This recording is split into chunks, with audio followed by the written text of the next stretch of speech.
मैं आप सभी पत्रकार बंधुओं का यहाँ पे स्वागत करता हूँ और आप सबका धन्यवाद करता हूँ कि आप समय समय पर मेरी आवाज लोगों के बीच में रखते हैं। भारतवर्ष की सबसे बड़ी पार्टी भारतीय जनता पार्टी, जिन्होंने एक नारा दिया था, बेटी पढ़ाओ बेटी बचाओ। ये आप सबको पता है, ये हर जगह ये बात बोलते थे और बेटियों के सम्मान की बड़ी बड़ी बातें करते थे। परंतु अभी कुछ टाइम से हिमाचल प्रदेश में जिस प्रकार से 3 केस आप लोगों ने भी जो सुने हैं, जो बहुत ज्यादा हाईलाइट हुए हैं बीजेपी वालों की तरफ, बीजेपी से जो संबंधित है, और उसमें जो है एक विधायक भी है जिनका नाम श्री हंसराज जी है, और जो इस मामले में बहुत ज्यादा हाईलाइट हो रहे हैं।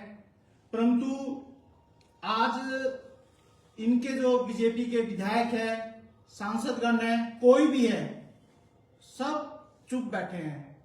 मैं इनसे भाजपा वाले से पूछना चाहता हूं, जो बेटी पढ़ाओ बेटी बचाओ का आपने नारा दिया था, क्या वो नारा आम आदमी के लिए था या आपकी अपनी पार्टी के लिए नहीं था? आप सब ये देखें, मैं इस बात के लिए बोल रहा हूं कि कल धर्मशाला में विधानसभा सत्र चला हुआ था, तो कांग्रेस पार्टी के सभी विधायक वहां से बाहर आए और उन्होंने एक नारा लगाया, बीजेपी भगाओ बेटी बचाओ। ये नारा उन्होंने बिल्कुल सही बोला, इसमें मैं कोई गलत वो नहीं कर रहा हूं। और एक बात मैं इनसे बीजेपी वाले से पूछना चाहता हूं, बीजेपी के विधायक जो वहां पे थे उनसे पूछना चाहता हूं कि जो नारा इन्होंने कल दिया, आप लोग उसके समर्थन में क्यों नहीं आए? क्या आप महिला के सम्मान में नहीं है? जो हमारी बहनों के साथ गलत हो रहा है उसके सम्मान में नहीं है? आप लोग चुपचाप रहे, ऐसा क्यों आप लोगों ने करा? आप लोग इस बारे में किसी ने कुछ नहीं बोला। मैं महिला प्रदेश अध्यक्ष जो भाजपा से है उनसे भी बोलना चाहता हूं कि क्या आपको भी जो महिलाओं के साथ यह हिमाचल प्रदेश में हो रहा है, आपकी पार्टी के नेताओं द्वारा हो रहा है, आप लोगों को क्या कुछ नहीं दिख रहा है?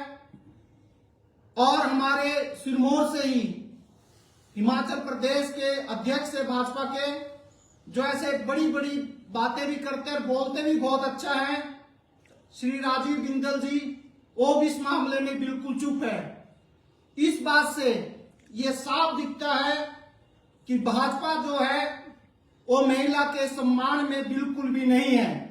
यदि आप सम्मान में हो तो जब कल वहां पे शीतकालीन सत्र चला हुआ था, कांग्रेस के नेता बाहर आए थे, तो आपको भी उनका साथ देना चाहिए था।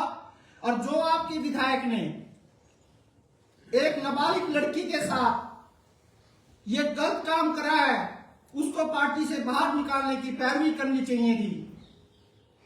यदि तो कांग्रेस वाले कोई जनहित का मुद्दा उठाते, एक बहुत अच्छी उन्होंने आवाज उठाई महिलाओं के लिए, तो उसमें बीजेपी वालों ने साथ नहीं दिया। परंतु यदि श्री सुखविंदर सिंह सुक्खू जी तनख्वाहें अपनी बढ़ाते हैं, तो बीजेपी वाले भी टेबल ठोक के उनका समर्थन करते हैं। जब पैसों की बात आती है तो तब ठीक है, परंतु महिला सम्मान की बात आई तो उसमें ये कुछ भी नहीं करते हैं। मैं एक बात और बोलना चाहता हूं, अगर यही काम कांग्रेस पार्टी, आम आदमी पार्टी या किसी भी और अन्य दल द्वारा हिमाचल प्रदेश में किया जाता, तो आप फिर इनका देखते कि इनकी महिला अध्यक्ष श्री राजीव बिंदल जी किस प्रकार का यहाँ पे वो करते। इन्होंने यहाँ पे सड़क जाम कर देनी थी, चक्का जाम कर देना था, इस्तीफा मांग लेना था। परंतु मैं इनको पूछना चाहता हूं, राजीव बिंदल जी, आज आप प्रदेश अध्यक्ष है, आप इस बात पे चुप क्यों हो? मेरा आपसे यही वो है। और या तो ये नारा देना नहीं था, अगर दिया है तो इसको और नहीं करना चाहिए था।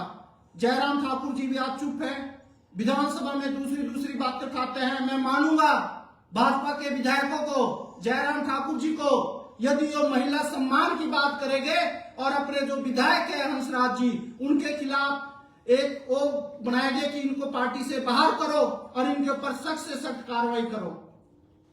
बीजेपी जो है हमेशा झूठ का सहारा लेती है, ये बात और ये प्रदेश हित में कुछ भी नहीं होती। मैं आपको याद कराना चाहता हूं, आप सबको पता है अभी जब ये कोरोना काल हुआ था उस टाइम आप सबको पता है कि जयराम ठाकुर जी ने क्या करा था और राजीव बिंदल जी ने भी क्या करा था, कौन सा घोटाला हुआ था, क्यों उन्होंने रिजाइन करा था। उस टाइम बीजेपी सरकार का इतना प्रदेश हित के लिए कोई वो नहीं रहा, परंतु जैसे भी आपदाएं आई यहाँ पे हिमाचल प्रदेश में, जैसे भी पीछे आपदाएं आई थी, तो उस टाइम मैं आपको बताना चाहता हूं कि हमारे प्रदेश के मुख्यमंत्री जी ने अपनी एक जितने उनकी पैसा था उनके पास, अपनी घरवाली का, बच्चों का, अपनी माता जी का, हर एक पैसा उन्होंने जो है हिमाचल की जनता के लिए लगाया है। आज भाजपा वाले बदनाम करते हैं कि कांग्रेस सरकार कुछ नहीं कर रही है, कांग्रेस सरकार ने संस्थान बंद करे, पर मैं आपको बताना चाहता हूं ये वो संस्थान बंद हुए हैं जो लास्ट में 6 महीने में इन्होंने खोले गए थे।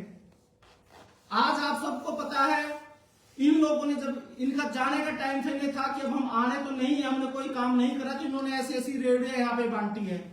आप लोग ये बोलो, हम नहीं बोलते हैं कि आप भी अगर आपने किसी को सरकारी कुछ छूट देनी या कुछ देने तो उसका पहले आप वो बनाओ बजट, किसको आप कैसे करोगे। इन्होंने जाते जाते 125 यूनिट जो है वो माफ करी थी कि 125 यूनिट वो करा था, तो इससे जो है बिजली बोर्ड का जो है 1200 करोड़ रुपए का घाटा हो रहा है। HRTC का आप देखो 700 करोड़ रुपए जो है सरकार को उसमें देने पड़ रहे हैं। इनके उसमें जो ये दूसरों के लिए बातें करते हैं कि अभी जैसे हमारा ये 3 साल का प्रोग्राम हो गया, बोलते ये कर रहे हैं, अपनी बारी ये भूल गए। इन्होंने भी अमृत महोत्सव मनाया था जिसमें सरकारी बसें इन्होंने इसमें प्रयोग करी थी, सरकारी मशीनरी का दुरुपयोग करा था, अपने ऊपर ये कोई बात नहीं लेते हैं।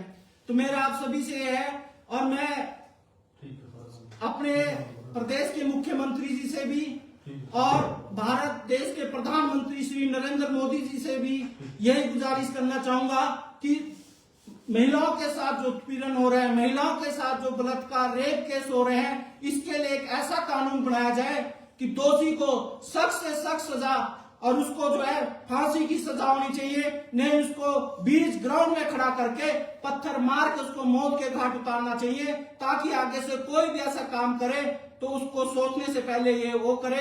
मेरी प्रधानमंत्री जी से भी गुजारिश है, प्रदेश के मुख्यमंत्री जी से भी गुजारिश है कि इस प्रकार का एक कानून बने ताकि जो है महिलाओं का जो है ये बंद हो सके। यही मैं आप लोगों से कहना चाहता था।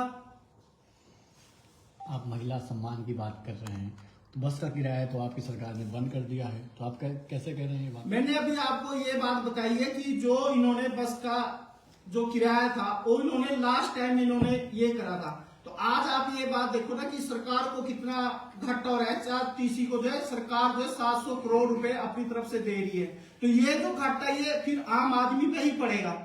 बिजली का जैसे मैंने आपको बात बताया, इन्होंने लास्ट में 125 यूनिट फ्री कर दी, उसका 1200 करोड़ रुपए का घाटा हो रहा है, तो सब आम आदमी पे पड़ेगा ना। यदि काम करना था बीजेपी ने तो शुरू से वो करती, लास्ट में आके इन्होंने ये काम करा जिससे इतना ज्यादा जो है नुकसान झेलना पड़ा है। आपकी सरकार ने महिलाओं के लिए 1500 की बात भी कही थी, अभी तक तो दिए। देखिए आपको भी पता है 1500 जो श्री सुखिंदर सिंह सुक्खू जी बोलते हो करते भी है, परंतु ये आप सबको पता है कि जो पैसा इस काम में लगना था वो जो हिमाचल प्रदेश में जो आपदाएं हैं वो पैसा वहां पे वो करना पड़ गया है। अगर इस तरह की आपदाएं नहीं आती तो मैं आपको पूर्ण विश्वास के साथ बोलता हूं कि वो जो है हिमाचल की महिलाओं पे 1500 रुपए जो है जरूर देते हैं। अच्छा, एक छोटी सी बात, पांवटा विधानसभा क्षेत्र की बात करें, यहाँ पर सड़कों के बुरे हाल है, अन्य समस्याएं हैं, उसको लेकर क्या कहेंगे जी? आपके इलाके की सड़क बुरे हाल, आज भी एक वीडियो वायरल हो रहा है, उसको लेकर। देखिए सड़कों का काम चल रहा है, ये ठीक है। अगर कोई गलत काम कर रहा है, जैसे वहां पे आज उन्होंने आवाज उठाई, तो ठीक है, ऐसे जो भी ठेकेदार है उनके ऊपर भी एक्शन होना चाहिए। और कुछ भी गलत हो रहा है तो हम उसके पक्ष में नहीं है कि वो नहीं होना चाहिए। अगर कुछ गलत हो रहा है, मैं और लोगों से भी एक गुजारिश करूंगा कि बजट जो है बहुत कम आता है, और कहीं पे भी सड़कों का काम हो रहा है, नाली का काम हो रहा है, कोई बिछ रही है, तो उसको आप अपने सामने करवाएं।